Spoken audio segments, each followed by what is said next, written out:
This is the brief on vector field flux and exponent parity. Okay, so let's get into it. We're looking at a concept called vector field flux.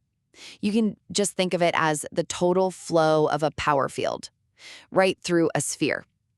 The field is defined by this vector, xk, yk, zk. And here's the really interesting part. The entire outcome, whether the flow adds up or just cancels itself out, all boils down to one simple thing, whether that exponent, k, is an odd or an even number.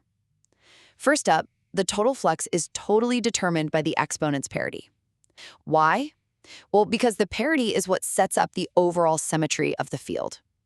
And that symmetry is what decides if the local flow at different points on the sphere is going to add up or if it's going to cancel out completely. Second, let's take the case where k is an odd number, like 1 or 3. When that happens, the vector field is pretty straightforward. It points outward, everywhere across the entire sphere. Since everything is pushing out, all that local flow just accumulates.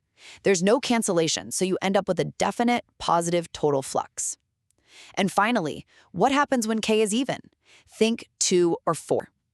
This is where you get this perfect symmetry. The field creates these balanced areas of flow, some pushing in, some pushing out. And because it's so perfectly symmetric, the inward flow and the outward flow cancel each other out. Exactly. So the total flux has to be 0. So really, the exponent's parity is the switch here. Odd means the flow accumulates, while even means the symmetry ensures it all cancels out.